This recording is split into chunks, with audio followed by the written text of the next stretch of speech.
আসসালামু আলাইকুম ভিউয়ার্স, আশা করছি সকলে ভালো আছেন।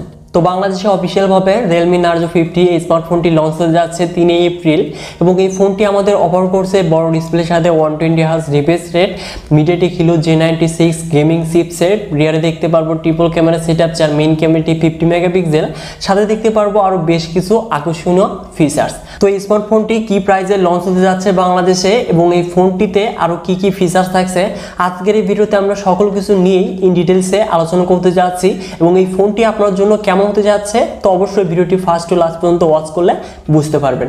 তো কথা না বাড়ি চলে যাচ্ছে ভিডিওতে। আর যারা চ্যানেলটিতে নতুন ভিউয়ার্স রয়েছেন অবশ্যই চ্যানেলটিকে সাবস্ক্রাইব করে হয়ে যান ফ্যামিলির একজন নতুন সদস্য। So viewers, let start this video.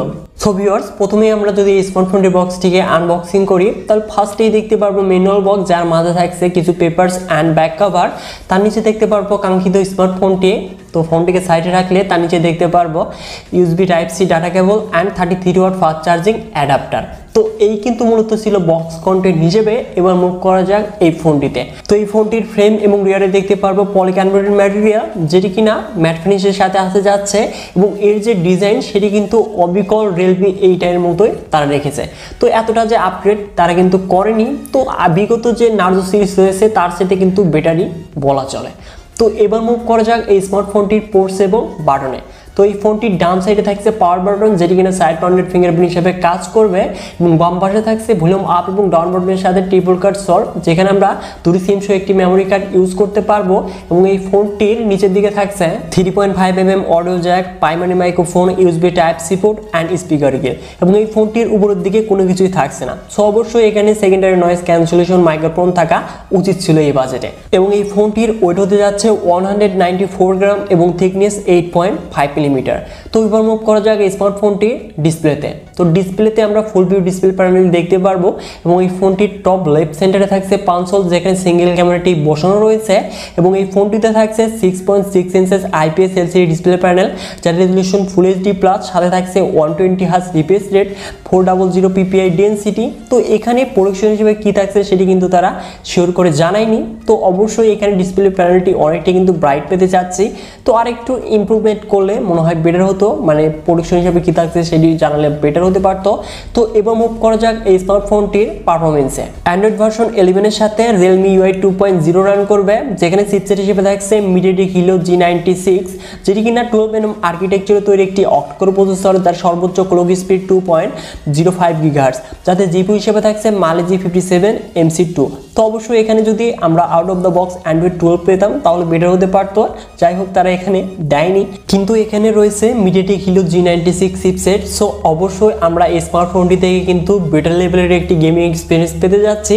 তো MediaTek Helio G96 এটি কিন্তু একটি কমন চিপসেট, তো আমরা জানি এটির পারফরমেন্সটা কেমন। তো আমরা এই স্মার্টফোনটি দিয়ে পাবজিতে স্মুথ আল্ট্রা সেটিংসে 40 FPS এর আউটপুটটা পেতে যাচ্ছি এবং এই ফোনটিতে কিন্তু জাইরো সেন্সরটি খুবই ভালো কাজ করছিল এবং বাকি যে গেমগুলো রয়েছে সেগুলো কিন্তু আমরা ল্যাগ ফ্রি স্মুথলি খুব সুন্দরভাবে প্লে করতে পারবো। এবং এই ফোনটির আমরা মোট দুটি ভেরিয়েন্ট পেতে যাচ্ছি, 4GB 64GB এবং 6GB 128GB। এবং এই ফোনটিতে স্টোরেজ টাইপ হিসেবে থাকছে UFS 2.1। তো এখানে আমি একটি জিনিস আপনাদের বলে দিই, তো 4GB 64GBতে কিন্তু আমরা এখানে কোনো ভার্চুয়াল র্যাম দেখতে পারবো না। তো 6GB ভেরিয়েন্টেই শুধুমাত্র আমরা 6GB ভার্চুয়াল র্যাম কিন্তু পেতে যাচ্ছি। তো এই জিনিসটা মাথায় রাখবেন আপনারা। তো এবার মুভ করা যাক এই স্মার্টফোনটির ক্যামেরাতে। তো রিয়ারে থাকছে ট্রিপল ক্যামেরা সেটআপ, যার মেইন ক্যামেরাটি 50 মেগাপিক্সেল, যার অ্যাপারচার বলবো 1.8, সাথে থাকছে 2 মেগাপিক্সেল ম্যাক্রো এবং 2 মেগাপিক্সেল ডেপথ সেন্সর, যেটি দিয়ে আমরা 1080p 30 fps টু 120 fps পর্যন্ত ভিডিও রেকর্ড করতে পারবো। এবং এই ফোনটির ফ্রন্টে থাকছে 16 মেগাপিক্সেল সেলফি ক্যামেরা, যেটি দিয়েও আমরা 1080p 30 fps এ ভিডিও রেকর্ড করতে পারবো। সো অবশ্যই এখানে সেলফি ক্যামেরাতে কিন্তু ডাইনামিক রেঞ্জ তারা সব ফোনেই তাদের আমরা ঘাটতি পেয়েছি, এই ফোনটিতেও রয়েছে। কিন্তু এই ফোনটির রিয়ার ক্যামেরা দিয়ে আমরা সুন্দর সুন্দর পিকচার কিন্তু তুলতে পারবো। এবং এই ফোনটিতে যদি আমরা এখানে আল্ট্রাওয়াইড লেন্স একটি পেতাম তাহলে অবশ্যই বেস্ট একটি অপশন হতে পারতো এই ফোনটি। তো যাই হোক, ক্যামেরার জন্য কিন্তু কখনো এই ফোনটি আমি আপনাকে সাজেস্ট করব না। তো এবার মুভ করা যাক এই স্মার্টফোনটির কমন ফিচার্সে। তো এই ফোনটিতে আমরা সিঙ্গেল স্পিকার পেতে যাচ্ছি, যদি কিনা সেটি কিন্তু অনেকটাই লাউড এবং ল্যান্ড Bluetooth 5.1 GPS USB type C.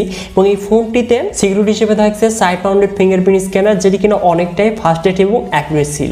এবং সাথে থাকছে 5000 mAh ব্যাটারি, যেটি কিনা 33 ওয়াট ফাস্ট চার্জিং সাপোর্টেড। এবং এই ফোনটি আমরা মোট দুটি কালার ভ্যারিয়েন্টে দেখতে পারবো, স্পিড ব্লু এবং স্পিড ব্ল্যাক। সো অবশ্যই এই দুটি কালারের মাঝে আপনার কাছে কোন কালারটি ফেভারিট মনে হয়েছে অবশ্যই কমেন্ট বক্সে কমেন্ট করতে পারেন। তো এবার মুভ করি স্মার্টফোনটির প্রাইসে। তো এই ফোনটি কিন্তু 3 এপ্রিল লঞ্চ হতে যাচ্ছে বাংলাদেশে অফিসিয়ালভাবে, এবং এই ফোনটি আমরা লিক অনুযায়ী জানতে পেরেছি 16 থেকে 17,000 টাকার মধ্যে এই ফোনটি স্টার্টিং প্রাইসটা হতে যাচ্ছে।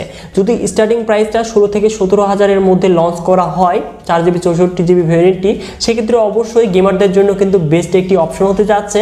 এবং এই প্রাইসেই কিন্তু আমরা দেখতে পেরেছি Redmi Note 11 এই ফোনটি। তো এই ফোনটির সাথে যদি আপনারা কম্পারিজন ভিডিও চান তাহলে অবশ্যই কমেন্ট বক্সে কমেন্ট করে জানিয়ে দিবেন। তো এখন কথা হচ্ছে এই স্মার্টফোনটি কাদের জন্য বেস্ট হতে যাচ্ছে। তো আপনি যদি হ্যাভি গেমার হয়ে থাকেন এবং ফোনটি যদি 16 থেকে 17,000-এর মধ্যে লঞ্চ করা হয়, সেক্ষেত্রে অবশ্যই এই ফোনটি আপনার জন্য বেস্ট একটি অপশন হতে যাচ্ছে। আর এর প্রাইজের চাইতে যদি ওভার প্রাইজে লঞ্চ করা হয়, সেক্ষেত্রে এই ফোনটিকে আমরা স্কিপ করতে পারি, কারণ এই বাজেটে কিন্তু Redmi Note 11টি অ্যাভেলেবল রয়েছে। তো অবশ্যই এই ফোনটির গেমিং পারফরমেন্স ব্যতীত বাকি যে ফিচার্সগুলো রয়েছে সেগুলো কিন্তু মোটামুটি অ্যাভারেজ বলা চলে। সো ভিউয়ার্স, আজকের এই ভিডিওটি এই পর্যন্তই। আশা করছি ভিডিওটি ভালো লেগেছে আপনাদের। ভিডিওটি ভালো লাগলে অবশ্যই ভিডিওতে লাইক করে দিবেন, আর চ্যানেলটিতে নতুন হয়ে অবশ্যই চ্যানেলটিকে সাবস্ক্রাইব করে হয়ে যান ফ্যামিলির একজন নতুন সদস্য। সো ভিউয়ার্স, দেখা হচ্ছে পরবর্তী নতুন কোনো ভিডিও নিয়ে।